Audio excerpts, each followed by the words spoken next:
Et bonjour à tous, j'espère que vous allez bien. On se retrouve à nouveau dans un autre décor. J'essaye vraiment de vous faire visiter l'appartement de fond en comble, mais bon, peu importe.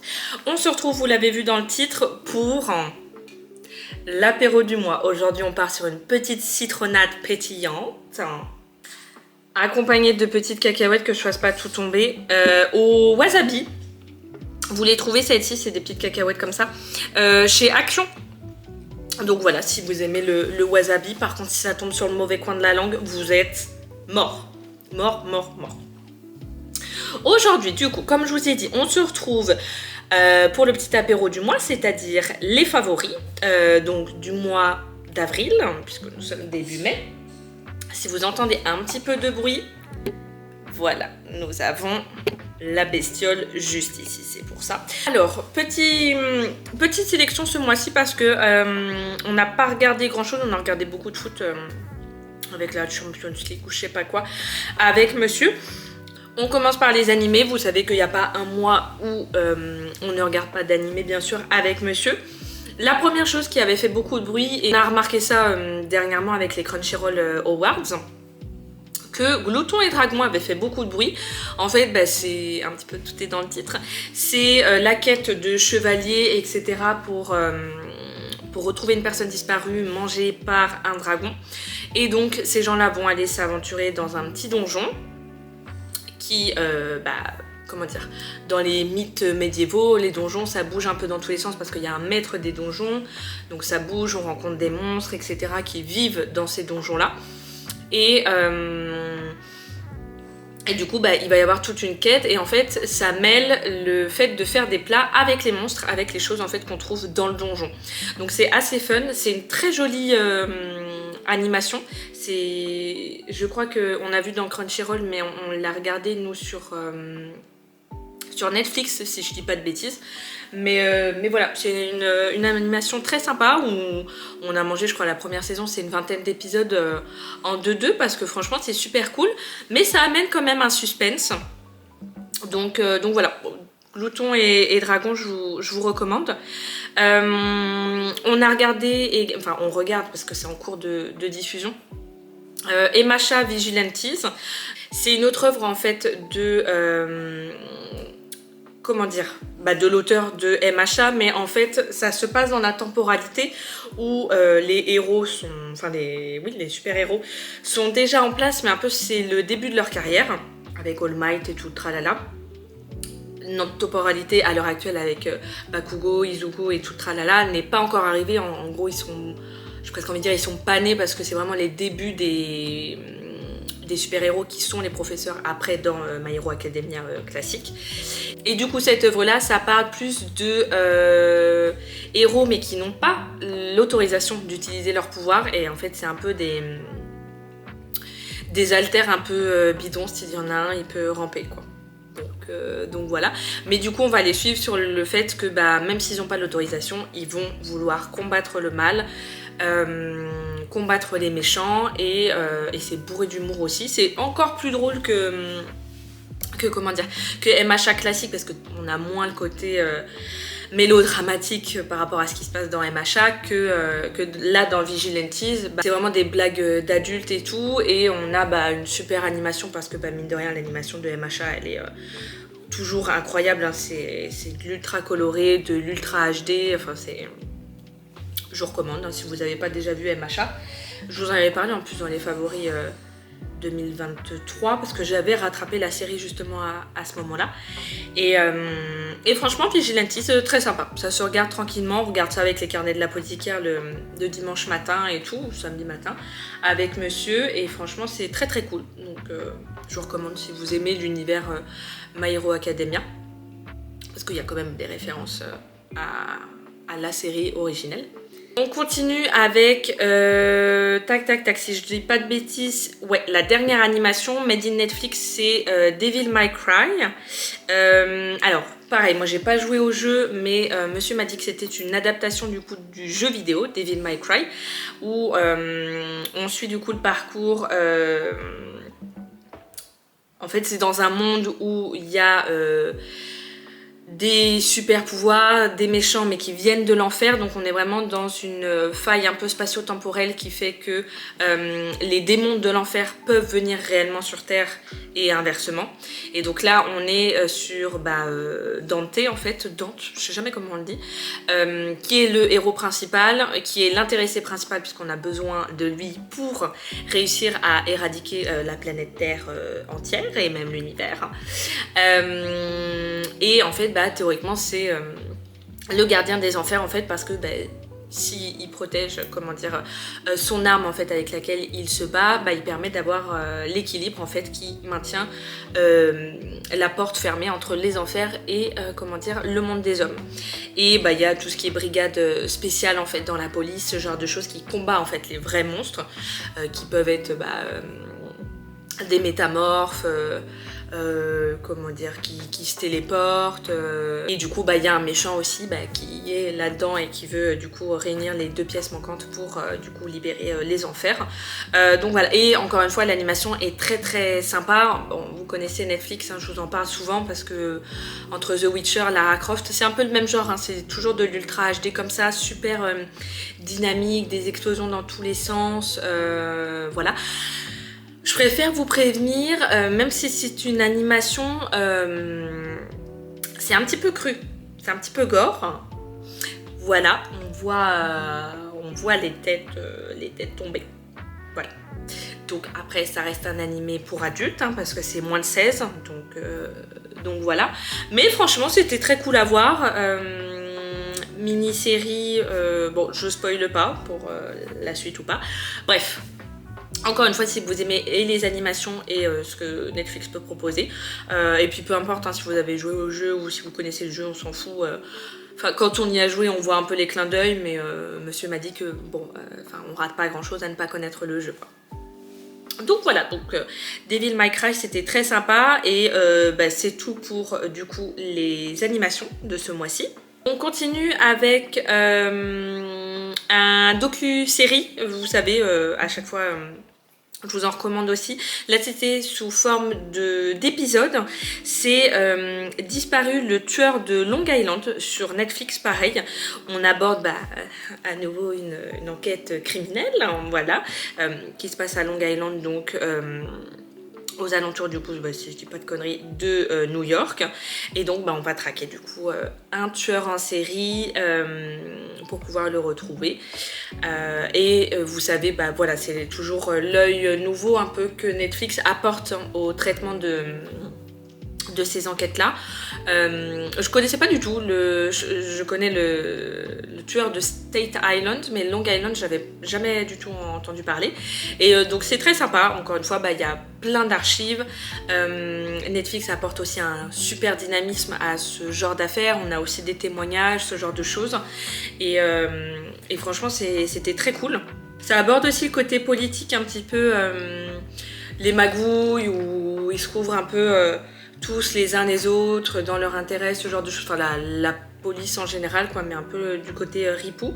Et c'est sympa parce que on a souvent ça dans les fictions, mais c'est sympa mine de rien de le voir abordé dans un docu-série comme ça, clairement, où en fait à ce moment-là de l'enquête, il y a ça qui s'est passé en fait au sein du département de police, quoi. Donc voilà, encore une fois, si vous aimez les histoires criminelles, je vous recommande, c'était très cool et très dynamique. Donc voilà, encore une fois, on garde le respect pour les victimes et les familles, mais c'est vrai que ça permet aussi de connaître ce genre de cas, et je trouve que la perception de la vie qu'on mène et de notre sécurité est différente aussi lorsqu'on prend connaissance, vous voyez, de ce genre d'affaires. Moi j'avoue, j'aime beaucoup parce que je pense que c'est un peu ma curiosité morbide, mais c'est un peu la nature humaine, ça, mine de rien, on aime le morbide, qu'on le veuille ou non.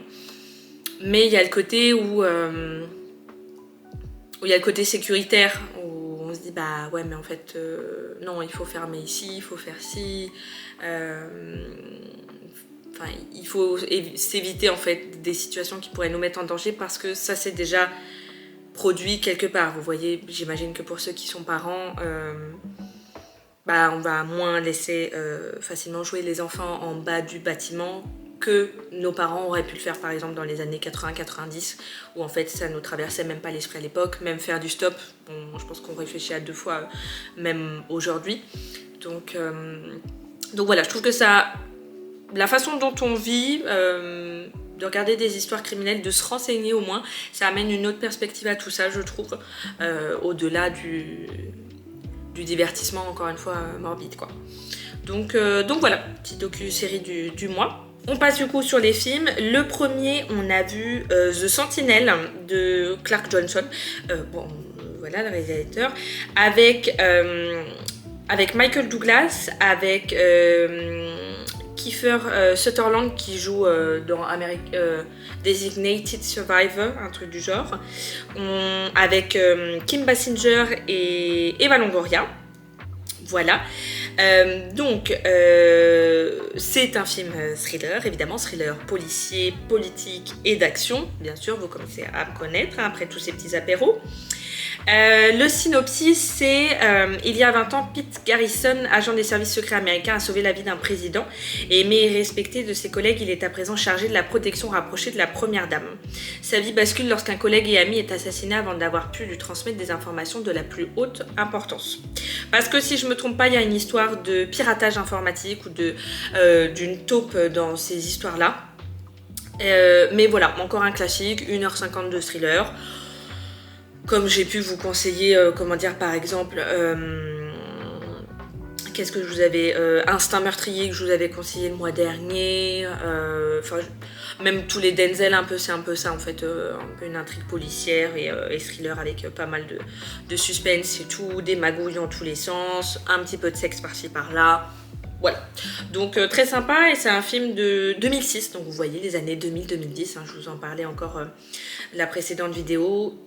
On a cette patte-là qui fait que c'est sympa, quoi. Ça tient super bien la route et tout, et franchement, c'est très cool. On a revu également Mission Cléopâtre, qui vient d'arriver du coup sur Netflix. Je vous parlerai au mois de mai de la série Astérix, du coup réalisée par Alain Chabat sur Netflix. On n'a pas eu le temps de la voir du coup comme elle est sortie le 30 avril et à l'heure où je filme on est le 2 mai, voilà. Donc je vous en reparlerai, mais franchement, ma Mission Cléopâtre... Déjà, mine de rien, c'est un des rares films qui est, je trouve, compliqué à avoir sur les plateformes un peu illégales de streaming. J'ai jamais réussi à le trouver ou à le faire télécharger à quelqu'un. Donc là, le fait que, du coup, il soit disponible sur Netflix, je sais pas pour combien de temps. Mais voilà, on se les refait et franchement, c'est un classique, hein, même si nous allons éviter certains sujets de certains acteurs. Voilà. Très sympa, toujours très bonne vibe. En plus, ils l'ont remasterisé quand il est repassé au cinéma. Donc, il n'est pas en HD, mais c'est vrai que c'est beaucoup plus vibrant et moins... il y a moins ce grain en fait à l'écran qu'on pouvait avoir quand il est sorti. Donc voilà, Mission Cléopâtre, si vous ne l'avez pas revu déjà, je vous ramène ça sur votre liste, hein, bien sûr. On continue avec pareil qui vient d'arriver sur Disney+, Deadpool contre Wolverine, donc et Wolverine, je ne sais plus, bref, Deadpool 3 qu'ils l'appellent, qui est arrivé sur Disney+, parce qu'il y a une loi qui est passée que quand ils sont distributeurs des plateformes de streaming, ils ont juste à attendre 6 mois et pas 2 ans pour exploiter du coup le film. Donc Deadpool et Wolverine est sorti du coup il y a 6 mois ou 8 mois, un truc du genre. Et franchement, on s'attendait à rien avec monsieur, et on est franchement agréablement surpris. Déjà, qu'est-ce que c'est drôle. Alors, Deadpool est connu pour ça, mais c'est vrai que le 2 était merdique as fuck. C'était de la daube en boîte. Le 1, moi j'avais adoré parce que je pense que c'était un peu novateur à l'époque d'avoir un anti-héros vraiment qu'on n'avait rien à foutre, quoi. Le 2, pour moi c'était trop et ça n'avait ni queue ni tête. Mais franchement, là, le 3, c'était très cool.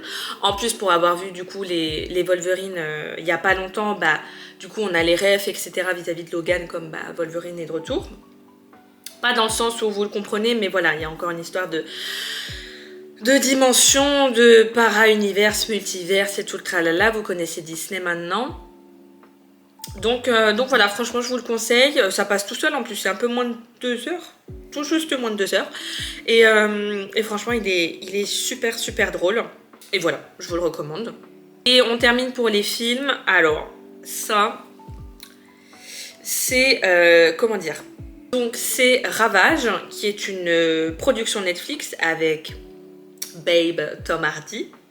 Voilà. Tout le monde n'aime pas, mais c'est vrai que c'est charismatique. Après, il est très abîmé par la vie, Bichette. Et avec Forest Whitaker aussi. Entre autres. Et donc là, ils le décrivent comme un film d'action thriller. Alors, à titre informatif, il est pour les moins de 16 ans en fait sur Netflix. C'est une boucherie sans nom. Voilà. Donc, on est dans un New York pourri jusqu'à la racine. Voilà. Évidemment, Tom Hardy est un raté qui est séparé de sa compagne, qui voit plus sa fille, qui travaille à la criminelle, donc voilà, il n'y a rien qui va. On a une mise en avant pour une fois de la mafia chinoise, de la triade. Ça change des Russes hein, pour les Américains, voilà. Bon, après, ils sont en bonne relation à l'heure actuelle, donc c'est peut-être pour ça. Mais voilà, donc très sympa. Et le synopsis, je vous le lis comme ça sera plus parlant. Un détective meurtri doit se frayer un chemin dans la clandestinité criminelle après une affaire de drogue qui a mal tourné pour sauver le fils d'un politicien tout en démêlant un réseau de corruption et de conspiration qui prend au piège toute la ville. Voilà, donc des bons éléments pour faire un bon mélange et tout. Par contre, on voit vraiment tout. On voit tout. Ça gicle dans tous les sens, ça se coupe dans tous les sens, ça s'arrache le crâne dans tous les sens. Voilà, faut quand même s'accrocher parce que malheureusement ou heureusement, je sais pas trop comment on devrait prendre ça, on a l'habitude de la violence avec monsieur dans ce qu'on regarde, que ce soit animation ou film, série. Là, par contre, c'est un autre niveau. C'est vraiment très... C'est pas gore, mais c'est cru. Voilà, on voit tout, ça y va pas par quatre chemins, il n'y a pas de survivants, voilà, il n'y a pas de pitié et tout, ça change aussi des Américains. Donc voilà, mais franchement, 1h45, un petit film, enfin un gros film d'action et tout, très bien, si vous aimez ce genre de film, c'est très sympa. Tom Hardy n'est pas le meilleur acteur, mais c'est vrai qu'il est très bon dans les rôles... un peu comme Venom, un peu torturé, un peu un mec qui a raté sa vie et il fait que de la merde même quand il veut bien faire quoi. Donc voilà, Ravage très sympa, mais je vous avoue faut s'accrocher. On a regardé ça en mangeant, j'ai dû poser quelquefois mon assiette le temps des scènes d'action. Voilà, mais je vous recommande hein, bien sûr. Et on termine du coup par comment dire, la seule série qu'on a regardée, si je dis pas de bêtises. C'est El Jardinero du coup sur Netflix qui pareil fait beaucoup de bruit, c'est dans le top encore à l'heure actuelle où je vous filme ça, je sais pas quand est-ce que je vais sortir la vidéo mais dans pas longtemps. El Jardinero du coup avec un des acteurs du coup d'Élite et franchement très sympa. Ça parle du coup d'un homme qui en fait a eu un accident de voiture avec sa mère et qui a eu un traumatisme crânien du coup et qui fait que en fait ça a complètement obstrué son lobe frontal je crois et c'est là où on a les émotions. Donc en fait il ne ressent aucune émotion, pas de colère, pas d'amour, il a jamais pleuré, voilà. Donc en fait il a toujours grandi avec sa mère qui elle aussi du coup était dans l'accident de voiture. Et s'en vient le côté où en fait ce sont des tueurs à gages, enfin elle prend l'argent et lui il s'exécute jusqu'au jour où en fait ses émotions se réveillent et il tombe amoureux du coup de la prochaine cible. Donc voilà, donc ça vient d'un coup en fait une découverte des émotions pour un homme. Dans ce genre de conditions, quand en fait on a, je crois qu'il a peut-être 20-22 ans le personnage, en fait où on en vient à avoir fait semblant pour la sociabilisation en fait, faire semblant de ressentir des émotions, mais à en ressentir réellement à présent, à découvrir l'amour, le sexe, ce genre de choses. Pour une série espagnole, ça va, hein. Il y a une scène, c'est tout, donc franchement c'est très bien, pour une fois. Et du coup une relation mère-fils qui est particulière quand même, agrémentée tout ça de meurtre, d'une enquête policière bien sûr parce que à un moment donné ceux qui disparaissent on les cherche, mine de rien. Donc voilà, franchement très bien, 6 épisodes de 45 minutes, franchement impeccable, on se les fait en 2 temps 3 mouvements également avec monsieur, donc je vous recommande. Je voulais pas trop m'y pencher et tout, mais franchement je vous recommande parce que c'était excellent et ça se regarde tout seul quoi. Donc voilà. Écoutez, on a fait le tour du coup pour ce mois d'avril, petit mois en termes de visionnage, mais voilà, on avait d'autres projets et d'autres choses à voir, hein, notamment le foot comme je vous ai dit. Donc voilà, j'espère que cette vidéo vous a plu. Comme d'habitude, si vous avez d'autres choses à me conseiller, n'hésitez pas hein, à laisser un petit commentaire, à laisser un petit like également si vous avez apprécié tout ça. Et puis on se retrouve bientôt dans une prochaine vidéo et d'ici là, prenez soin de vous. Bye!